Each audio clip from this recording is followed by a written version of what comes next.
আমরা কয়েকদিন আগে একটি খবরে দেখলাম যে বাংলাদেশের অন্যতম আরেকটি ইন্টেলিজেন্স প্রতিষ্ঠান ডিজিএফআই নতুন প্রধান নিযুক্ত হয়েছেন এবং নিযুক্ত হওয়ার 3 দিনের মধ্যেই তিনি ভারত সফরে গিয়েছেন। বাংলাদেশের কোনো মিডিয়াতে এই খবর আসে নাই, কিন্তু আমরা স্পষ্ট করে একটা কথা বলতে চাই, আপনারা রাষ্ট্রের প্রয়োজনে, নিরাপত্তার প্রয়োজনে যে কোনো দেশে যে কোনো সময় যেতে পারেন, আমাদের সমস্যা নাই। কিন্তু আপনারা যদি বাংলাদেশের স্বাধীনতা, সার্বভৌমত্বকে কোনো জায়গায় টিকিয়ে দিয়ে আমাদের বাংলাদেশের স্বার্থকে ছোট করার বিন্দুমাত্র উপায় তারা করেন, সেই সুযোগ বাংলাদেশের মানুষ আর কোনোদিন দিবে না।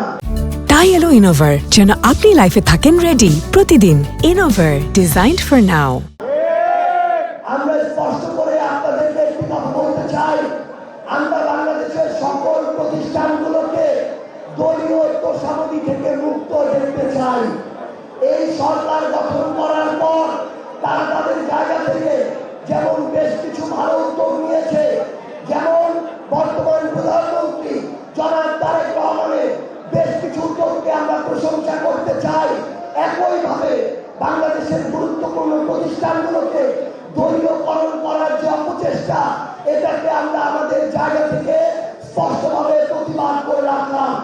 আমরা আপনাদেরকে জানিয়ে দিতে চাই যে বাংলাদেশ ব্যাংক, দুদক থেকে শুরু করে টিএসসির মতো যে সার্বভৌম প্রতিষ্ঠানগুলো বাংলাদেশের এগিয়ে যাওয়ার জন্য অত্যন্ত গুরুত্বপূর্ণ, সেখানে দলীয় লোক বেশি বসিয়ে প্রতিষ্ঠানগুলোকে আয়ত্তে রাখার যে অপচেষ্টা, এই অপচেষ্টা করার সুযোগ আমরা আগামী বাংলাদেশে দিব না। আপনারা জাতীয় নির্বাচনে কিছু কিছু আসনে ইঞ্জিনিয়ারিং করেছেন, কিছু কিছু আসন আপনারা নিয়েছেন, তারপরও আমাদের জায়গা থেকে বাংলাদেশের জাতীয় স্বার্থকে সামনে রেখে আমরা সেই নির্বাচনকে মেনে নিয়ে আমরা গণতান্ত্রিক উত্তরণের দিকে এগিয়ে যাচ্ছি।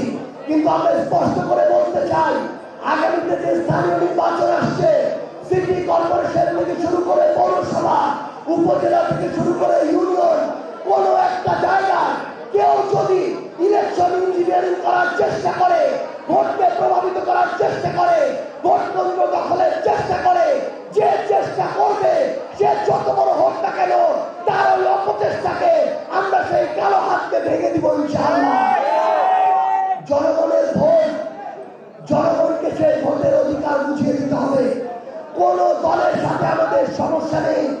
অভ্যুত্থানের আগে আমরা একসাথে ছিলাম, অভ্যুত্থানের পরেও আমরা একসাথে থাকবো।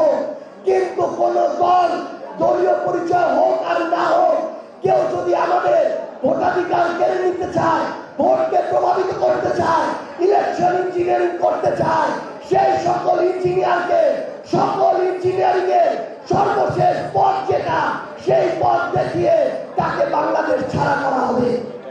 আগামীতে আমরা স্পষ্ট করে শুধু একটা কথা বলে দেই, আমরা আমাদের ভোটাধিকারটা চাই, আমরা আমাদের প্রতিষ্ঠানগুলোকে স্বাধীনভাবে ফাংশন করতে দেখতে চাই।